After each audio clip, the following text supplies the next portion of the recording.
Deathmaster Snitkch is the chief assassin and prime agent of Lord Sneak, a Lord of Decay and a Night Lord of Clan Eshin. He has appeared all over the old world at one time or another, leaving nothing behind but his distinctive symbol traced in blood next to the heads of his targets.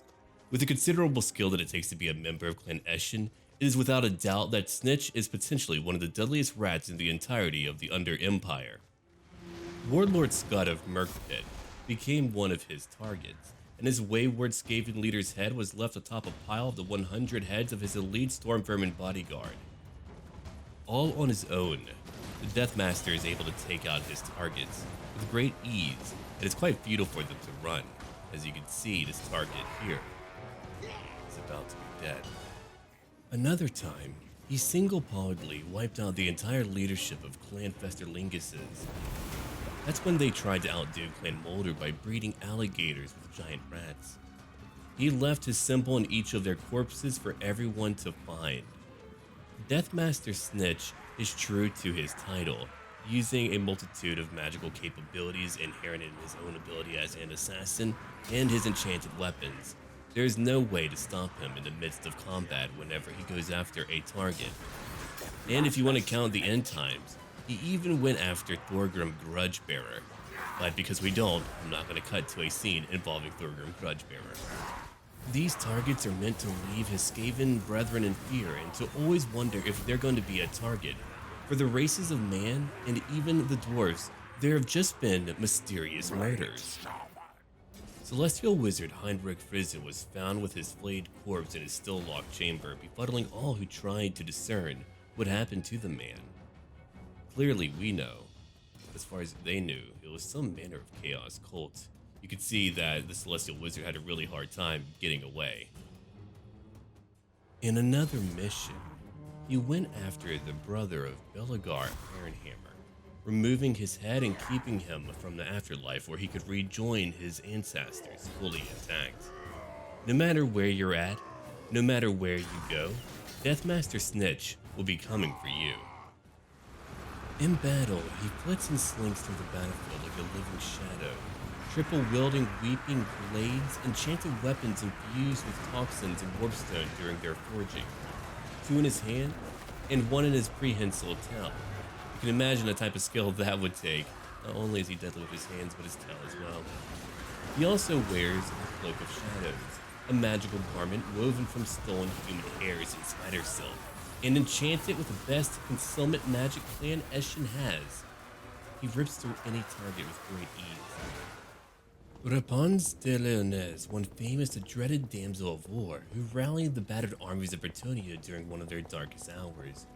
This is when King Louis the Brave was slain in battle before Couronne, fighting a vast chaos horde invading their lands.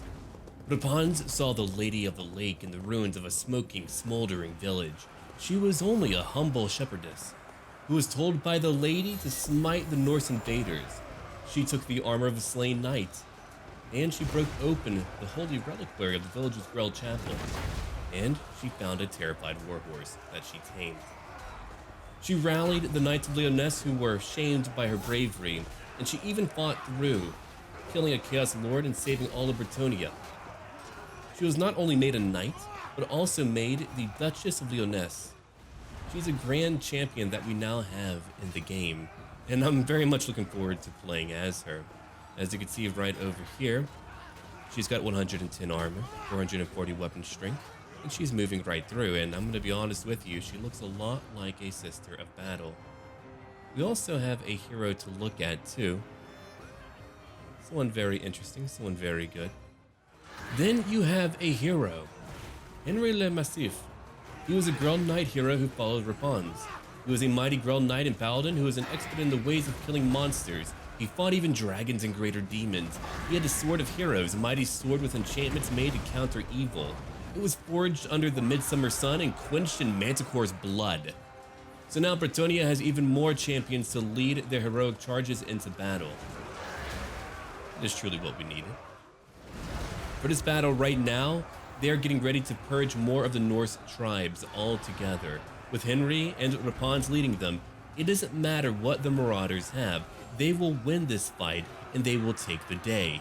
There is rumor of some man-like rat creatures that she'll be fighting later on. Hopefully she can again lead her people to victory, but we shall see in time. And here she is, smiting down more of these blasted Norse invaders. It won't take long for her to get rid of all of them. She came to their home, they came to her, so why wouldn't she visit theirs? It'll be interesting to see her fight the Deathmaster. I'm telling you, she does look like a sister of battle, very much so. It's certainly the haircut. I'm a fan of that. And here the knights come charging in. It looks like many of the Norsemen have already broken, though the battle is not yet over. You can see that their numbers have been quite, well, reduced. But between Henry and Repanse, I think they've got a solid chance to win. The fact that he's able to get a hippogriff as a freaking paladin, that's going to be quite dramatic and deadly. Usually you see those for lords, but for a hero to have one like that, oh, the damage he's going to be able to do.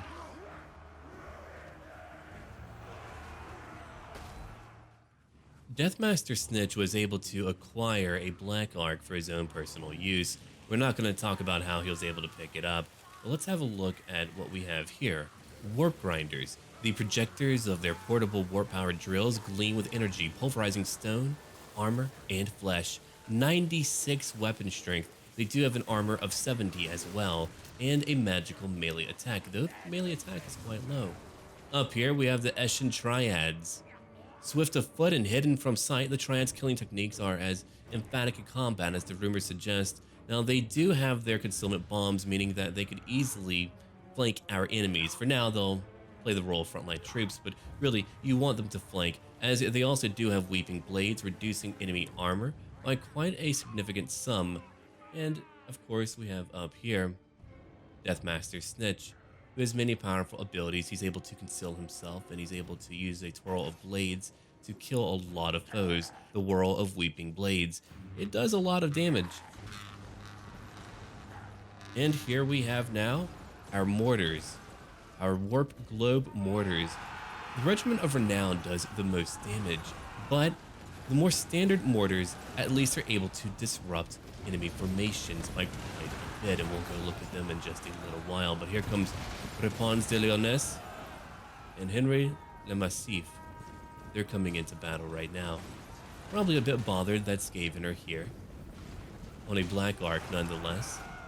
But you can see how these tools are going to be able to easily disrupt and bother enemy formations. Though friendly fire is always a threat, and Repanse is quite powerful. Maybe she was caught unaware because she's not on her mount right now. She does have battle pilgrims and other soldiers fighting with her.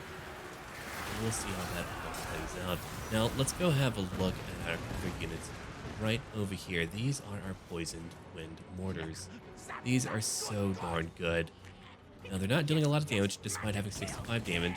They have 12 more shots to deliver. It's really this team over here, the Avalanche Mortars. By tinkering with basic mortar designs, Clan Scryer have repurposed Death Globe ammunition to arm this weapon team with heinous cluster weaponry. 404 missile damage. They have 10 shots left, and they're about to deal so much more. I mean, you can see what's already happened in this battlefield, where maybe we could have had less losses if things were more mindful, but I didn't feel like that would be Skaven appropriate, so I allowed them to hit what they could, which is our units too. We also have a new Lore of Magic I'm sure that many of you have already seen and have heard of. I decided to do something more cinematic because I know that in terms of information, it's not why you come to me. Come to me for a little bit of storytelling, a little bit of lore, and a lot of fun. So that's what I'm here for, hopefully. And right now we have a battle playing out that is seeing many of our own units killed. These warp grinders are getting right into it. I wanted to focus on actually seeing the visuals because, again, a large part of why I play Total War, outside of everything else, is the visuals, right? I mean, it's just really cool to see everyone engage. You don't really see anything like this in any other type of game element, really. We also have a Regiment of Renown that was able to save us in this battle. Visktrin's Death Squad. Though Lord Visktrin has been dead for centuries, his elite units still worship him, persisting in murderous duties in their fallen leader's name. 41 melee attack, and they come in to sweep right through these poor Bretonnians. You've got to pity them, don't you? Not even Repanse can save her people today. It's only the Vanguard invasion. I'm sure we'll see her again. I'm sure we'll be back in time to finish everything that they're about. There's Henry Le Massif. And the battle is now over. We have won.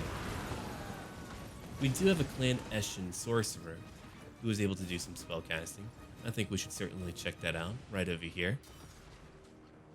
Yeah, why don't we do that? And how could I really forget? I know that you saw it, but I really feel like I should go in and really show you what Deathmaster Snitkch is able to do. And I always like to read a little fluff text. I mean, someone writes it right. Eshin Supreme Operative is a potent instrument of murder and sabotage, unseen until the fleeting moment of his victim's death. So 460 weapon strength, 70 melee attack. I mean, these are all really high. He does have low armor, so clearly you could use a bunch of arrows to beat him down. I've given him the Cloak of Shadows, reducing enemy melee defense by 9, leadership by 4. He's got over here Slippery, and of course we've also got our Concealment Bombs, allowing us to hide away until we get right into the middle of their formation. We are going in on our own. Wait, so is their leader as well, the other Master Assassin, which is what we'll check out. But let's go look at this over here, Whirl of Weeping Blades, because I think it's a very cool looking ability. And a lot die because of it. Let's see how many kills he was able to pick up. 12 kills from that. Let's see, Deathmaster Sigil. Target if a unit is a lord or hero, so he's able to isolate them. Then let's go have a look at our neighbor who's now running away while our own Deathmaster fights. So he's right over here, a Master Assassin. He's got a ranged attack and a melee attack as well. All right then. Let's see, we've got Looming Dread. You're able to target an enemy. You can reduce their speed, missile resistance, and melee defense. We've got Slippery over here, Scurry Away, so he's able to move a little bit faster. Concealment Bombs, and a physical resistance of 30%. I mean, 23 kills. It looks like this hybrid weapon infantry unit here is actually pretty darn tough. And look at how cool they look. Those eyes are unsettling, but they are very cool. Oh, that's fantastic. You've seen a lot of what these characters have got to offer. We do have for the Warp Grinders there, let's have a look at that real quick. Warp Quake causes damage to combatants, strong versus multiple combatants. Then you have Seismic Snare, where they cannot move. So, I mean, these are great units, again, to disrupt enemy units' information, which is a major theme for Clan Eshin. It's going to be your tools to break apart your foes. So let's go try out some new spells now. What do we have over here? We've got Skitter Leap. Target is hidden, effective when flanking, 24% more speed. You get Stalk and Unstoppable. We'll cast it right now on this group of Eshin Triads and see how that plays out for them. It's not really a huge deal for that one group alone. They are using Concealment Bombs, but they are moving much faster.